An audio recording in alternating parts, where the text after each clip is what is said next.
And welcome back, everybody, to another episode of MLB DFS Quick Hits, your Monday, June 21st edition. Hope everybody had a good weekend, good Father's Day weekend. Watch some baseball, some John Ron winning the U.S. Open, all that good stuff. Fun sports week yet again. Basketball playoffs. Now we have the conference finals set. Those have been wild as well. So all kinds of good stuff there. Hope you guys had a great weekend. You can check me out on Twitter at BDandrick if you want to get into free fantasy teachings, Slack chat. Just give me your email. Lots of fun stuff happening over there. Also, if you're a season-long fantasy baseball player, the Bench with Bubba podcast is a fun one for you. Coming twice a week, Tuesdays and Thursdays. Tuesdays usually with Bat Flip Crazy, Bubba and the Bat Flip. Thursdays with a special guest at all times. So last week we had Toby and Brock Ness Monster. So go check out all that good stuff to get you ready for your season-long fantasy stuff. And then if you're into PGA DFS, the always pressing PGA DFS podcast, we'll get you clicking there. But we have a 6-game Monday slate. We're gonna get you in, we're gonna get you out on this one. Super quick, super simple. Watch the weather, as it's going to be warm and wind blowing out in Camden between Baltimore and the Astros. So that'll be a fun one. Yeah, wind blowing in from left and Wrigley between the Indians and the Cubs. And then other than that, really nothing too crazy to worry about. So you should be pretty good on those. Totals in the games: Astros, Orioles 10, Indians, Cubs waiting because of Wrigley. A's, Rangers 8.5, Reds, Twins 9.5, Brewers, D-backs 9.5, Dodgers, Padres 6.5. So you have three totals of 9.5 or higher. Indians will be a lower. Indians, Cubs will be a lower because of the wind. So you have a couple low ones at 8.5 is kind of in the middle. So that's where you're going to be looking for your stacks. You get three totals that are very, very high. Going to be some popular spots to attack. But first, let's look at pitching on this slate. You got one guy over 10K as Yu Darvish at $10,200 at home against the Los Angeles Dodgers. Darvish will ignore the Colorado start. He was 24.8, 18.4, 8.5, 23.6 in his last four starts. He has thrown he threw 5 innings in Colorado, but it's 7, 5 1/3, 5 and 7. So the distance has been an issue of late. Strikeouts have been there, 5 or more Ks in every start, but he's been a little up and down, to say the least. He gets the Los Angeles Dodgers, potent offense. We know this quite a bit. Erupted in Arizona, and they're striking out less than 20% of the time over the last 3 weeks for his left-handed pitching with a 174 ISO and a 123 WRC+. So if you want to go Yu Darvish, we know the ceiling for Yu Darvish is tremendous. There's no sugarcoating that. But I think I'm going to pass tonight. I'm going to save some cash and go elsewhere. I think one of the best GPP contrarian plays tonight at pitcher is Tyler Mahle, $9,800 at the Minnesota Twins. I'll explain why once I'm done talking about some other pitchers. But Mahle at 98 is my top contrarian option. He has 28 or more DK points in 3 of his last 4 starts. He has 17 or more in 5 straight starts. He's thrown 6 or more innings in 3 straight starts. 2 earned runs or less with a 3. He has 6 or more Ks in 4 straight starts. The ground ball to fly ball ratio has been pretty successful, especially in the games he dominates. And then he gets the Minnesota Twins, who are striking out almost 24% of the time versus right-handed pitching right now, hitting 229. They do have a 191 ISO, so lots of pop, but only a 93 WRC plus. If they're keeping the ball in the ballpark, which Mahle can do from time to time as he locates that sinker, things are good. If he gets a slider working, going to be very good. 17, 18 plus points. He's $9,800. You want way more than that, obviously. We've seen the 28 plus ceiling we talked about in 3 of his last 4, but it's going up against Minnesota, and there's a couple other options that people are going to flock to on this slate. So I think people will pay up for Darvish, which we're not going to on this show. And then the next guy we're going to talk about will be mighty popular. So Mahle is going to be wedged in there, virtually unowned. I think it's a phenomenal GPP play at $9,800. The guy that everyone's going to want, and for good reason. Like if you're playing cash, you start with Frankie Montas. If you want to play him in GPPs, you still can play Frankie Montas. There's nothing wrong with that at all. He's $9,400 at the Texas Rangers. Montas appears to have figured it out. He's got 20 or more DK points in 4 of his last 5 starts, 6 or more innings in 3 of his 5. He's given up 2 earned runs or less in, I'll say 3 earned runs or less in 3 straight starts, 7 or more Ks in 4 of his last 5. That's the big thing. The strikeouts are there. Ground ball to fly ball in the last 3 games, 7-2, 7-6, 10-5. That's what you want to see. He's getting close to 100 pitches in every start. And he's going up against the Texas Rangers offense that you can definitely exploit. Striking out 23% of the time, 224 average, 130 ISO, 82 WRC plus versus right-handed pitchers. So you can definitely look to exploit the Texas Rangers. Montas is in a great spot. He's probably the best pitcher with matchup on this slate for paying up potential. Great cash game play. Definitely can be used in tournaments. Probably going to be very popular. That's my only thing. That's why I mentioned Tyler Mahle as one of the best GPP pivots on the slate, because I think he goes unowned between Darvish and Montas. Montas, to me, I'd still rather have Montas over Mahle, matchup and everything, and you're saving $400. But if you want to be contrarian, you go Tyler Mahle. So something to think about. Julio Urias, I'm going to pass. San Diego has been just struggling at the dish. And over the last 3 weeks, striking out 21.5% of the time versus lefties, hitting 223, 187 ISO, 80 WRC plus. They're struggling. And Fernando Tatis Jr., he might be out again on Monday. He's got the shoulder issue again. He's supposed to be playing on Monday. He might be out. So something to keep in mind. But my thing with Urias, it's not that he's not a good pitcher. He has no ceiling. Like if you want to use Urias in cash, okay, fine. Floor's there. He's going to get you about 15 plus points. There's no ceiling. 5 2/3, 6, 5, 5, 6. 6 2/3. He did have 7 in there.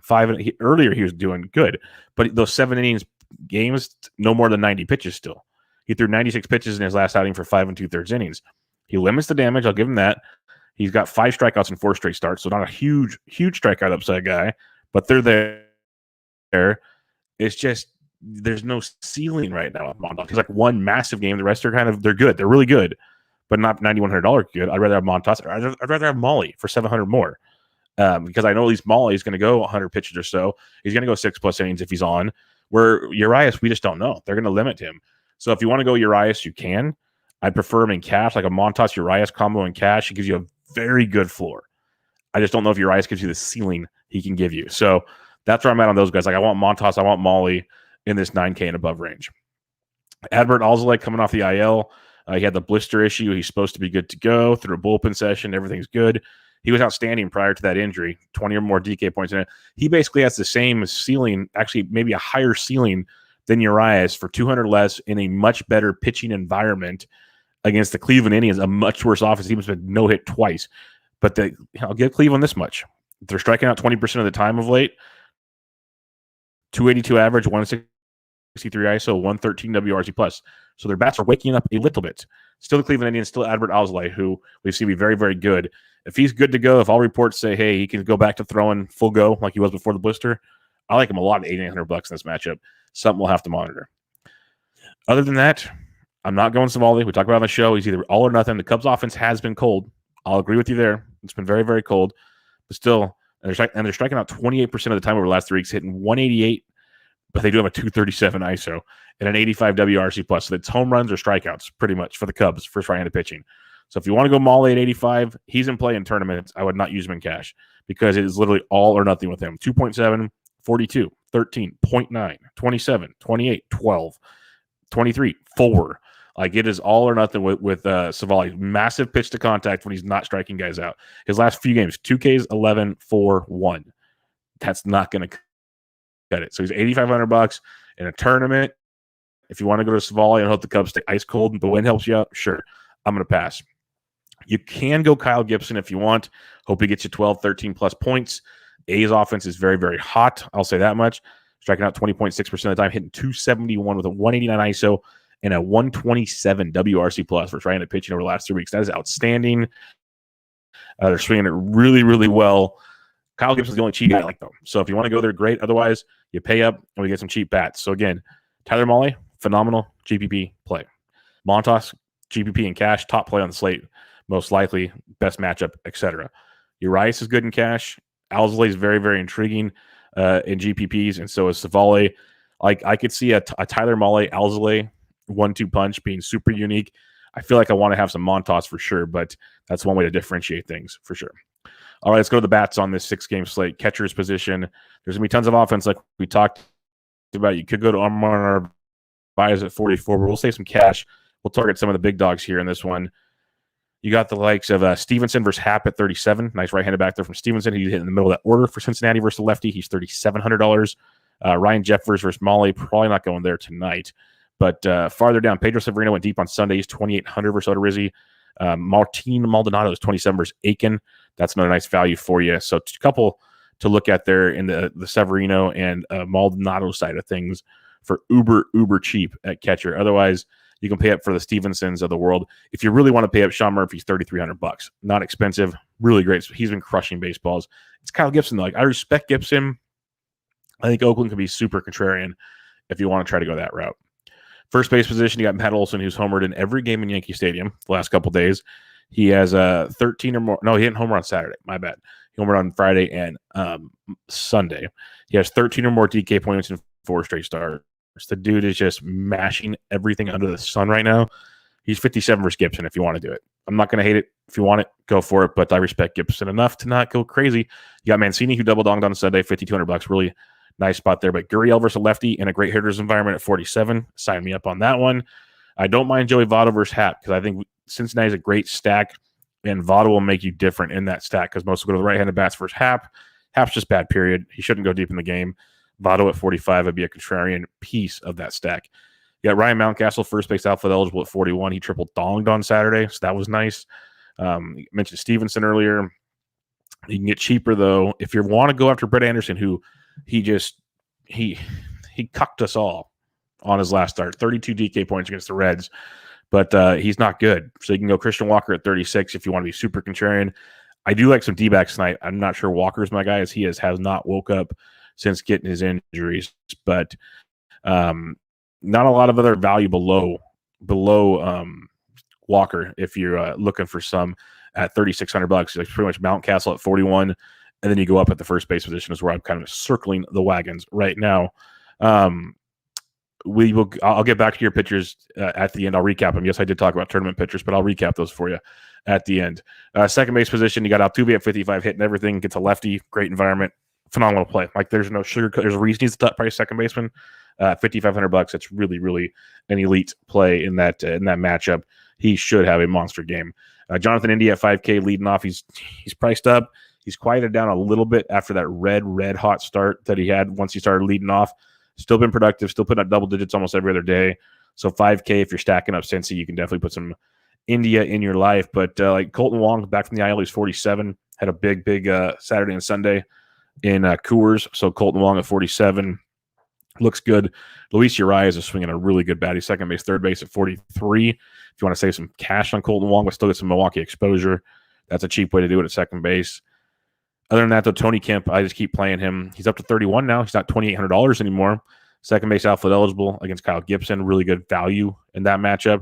And then if Pat Valaika is in the Baltimore lineup, he's usually in a good spot in the lineup when he's in. If he cracks the lineup, he's $2,400 versus Jake Odorizzi. I wouldn't be shocked if Valaika has a big day. Like the Orioles are a phenomenal stack, very, very good stack against a very bad pitcher in Odorizzi. Third base, J-Ram missed the weekend after fouling a ball off his foot. See, he's supposed to be back Monday, but we'll see. He's 58 versus Alzolay. I'm probably going to just pass on that one and go down guys like Matt Chapman. If you're stacking in Oakland, Chapman's on fire. He's 4,700. Luis Urias, talked about him at 43. I like that. If you want to go Eduardo Escobar versus Anderson at 44, I don't hate it. I like him more than Christian Walker. Let's put it that way. But it's like you got Eugenio Suarez, who mashes left-handed pitching. He's been struggling. There's no sugarcoat now. He's really been struggling. But he's $3,900 like against the left-handed pitcher at J.A. Happ's caliber, which is just not good. Eugenio he's hit one home run in his last 10 games. He's not playing great. There's no sugarcoating it. But $3,900 is a really good spot there in your Cincy stacks. So keep him on your list. Asdrubal Cabrera's 34. If you want to be a little contrarian there, I don't hate it. The other guy I would like to go to, I'm just trying to find where he's priced. They still haven't. Man, they lowered his price.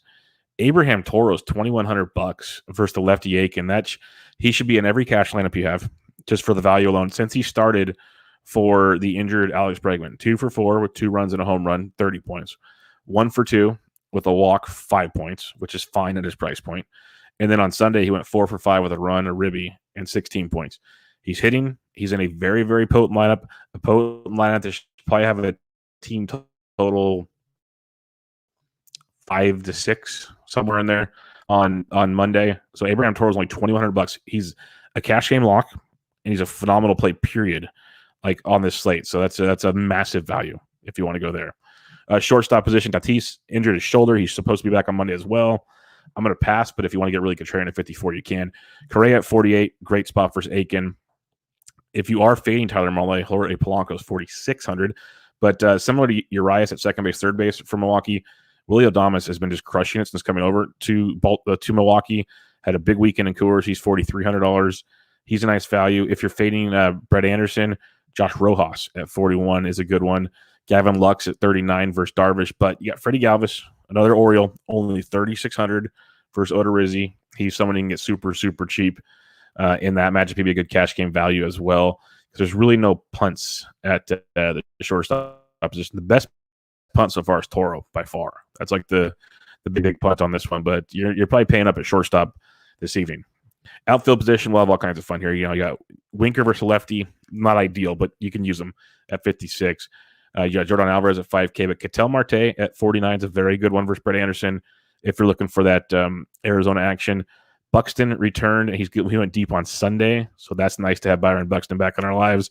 He hit safely in both games since his return, 5 points, 21 points. He's $4,800 versus Mahle. I like Mahle, but if you want to attack him, he'll give it up from time to time.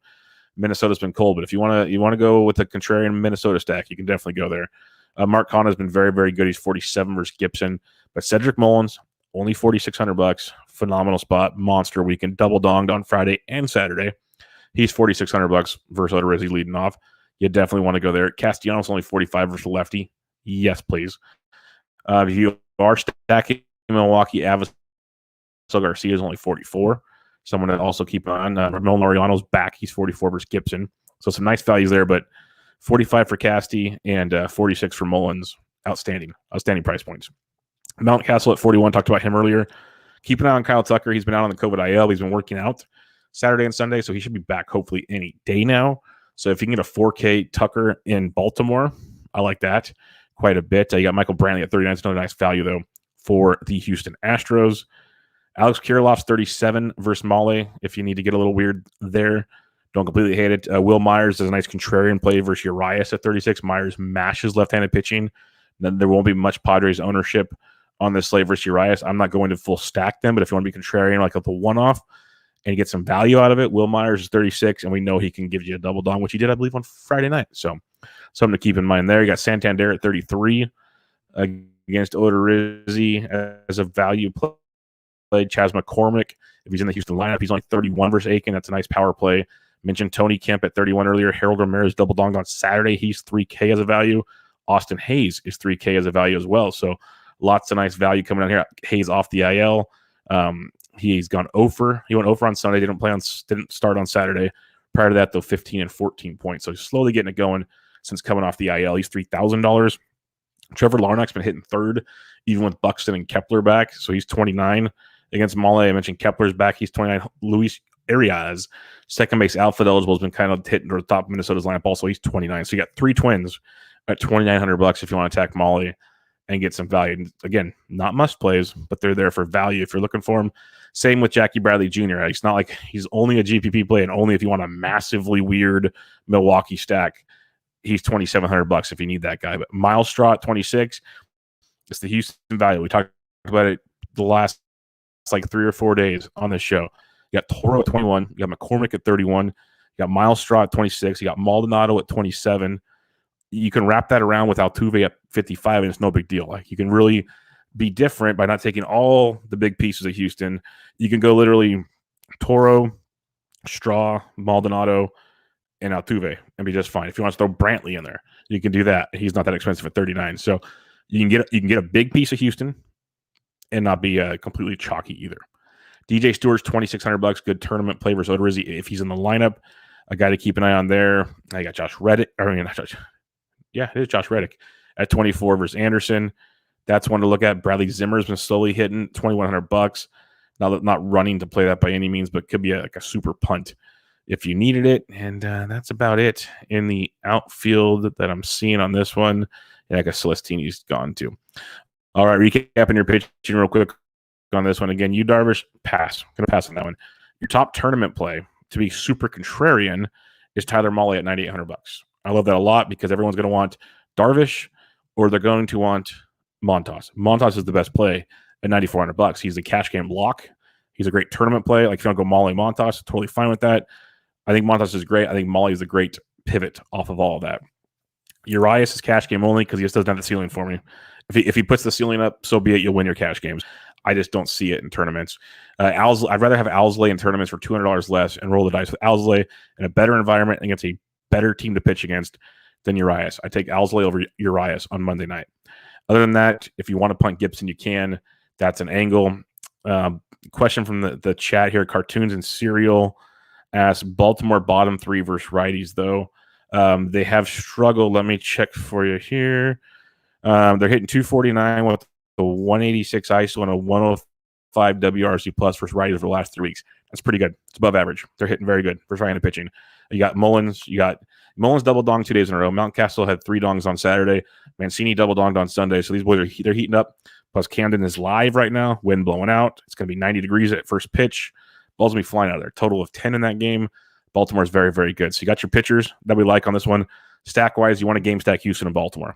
I talked about the back-end stack of Houston. Obviously, the big dogs are in play with Correa, Jordan, and whatnot. But if you want to be different, you take some of that back-end play. And that Toro at $2,100 is really, really nice. Really, really nice. But Baltimore, love them. We love Baltimore on the show. Mullins is phenomenal. One of my favorite players on the entire slate. And then see what the lineup looks like. You can get Valleca value. You can get Galvis value. You can get the power Mancini, Mountcastle. DJ Stewart could be a GPP value. Wait and see what the lineup looks like and kind of build around that. But Mullins is a must for me. I'm pretty sure. Yeah, I mentioned DJ Stewart as a GPP play at $2,600 already, James. Big fan of that as well. So stacking Houston, Baltimore is phenomenal. Should be very popular. So that's why you want to be. You can still use it. You just got to be a little different. Talked about that on the last episode of Bench with Bubba with Brockness Monster. It wasn't all season long. We had a big chunk of single entry GPP talk in that for DFS. So I recommend checking that out. Bench with Bubba, episode 379. A few other stacks here. I think Oakland could be a nice contrarian one versus Gibson. It's just with Gibson, he doesn't get blown up, and that's the frustrating part. He'll give up, 3 runs, maybe 4 from time to time. Doesn't get blown up enough, but if you can get to the Texas bullpen, that's the kicker. So Oakland could be one of those really sneaky stacks. Not in love with it like I've been in previous episodes, but could be sneaky, especially with Matt Olson. The way he's hitting the baseballs, Tony Kemp's super cheap, so it could be an angle for you there. You got Cincinnati versus Hap. In love with that. Castellanos is a must versus lefties. Suarez is cheap. Tournament only with Suarez, but he's cheap. And then you kind of build around that and see what pops up in those lineups. Like Votto's contrarian, but Stevenson's not a bad cheap catcher in that mix and whatnot. Milwaukee, Arizona is the other potential game stack, but they're still tilting. I want to be on the Milwaukee side. I mentioned Urias, Wong, Adames, kind of the value plays you can make there. You got Avisail Garcia too, if you want to. Kelly's just not good, and then Arizona's bullpen is atrocious. So Milwaukee, as long as they don't have the Coors hangover, they should be able to put up 5-6 runs easy in that ball game. Arizona on the flip side against Brett Anderson. I could even see you using Brett Anderson in a tournament as a punt if you want, just because he figured it out his last start. But how much did he figure out? That's the $1 million question. Arizona's offense is just that dreadful. That's the difference. Arizona's offense is that bad. They have an 89 WRC plus for the last 3 weeks versus lefties, but they're not striking out a lot. So that's something to keep in mind. And then I'm not stacking LA or San Diego. So my main stacks, that Baltimore-Houston game, love it. I prefer the Baltimore side, but I like them both a lot. Prefer the Baltimore side because Odorizzi is really, really bad. So if I had to pick one side, I'll take Baltimore. Love the game stack, especially that value with Houston we talked about. Love Cincinnati, Oakland contrarian. That Milwaukee, Arizona is pretty good as well. So should be a fun 6-game slate for you guys. Hope everybody enjoys it. Check me out on Twitter at BDintric. If you want to get in the Fantasy DJ and Slack chat, just hit me up. We'll get you up in there. Check out Bench with Bubba. Check out my written content at RotoBaller.com and the Always Pressing PGA DFS podcast. Be back with you guys on Monday on that one. But for now, this was MLB DFS Quick Hits, your Monday, June 21st edition. I'm out.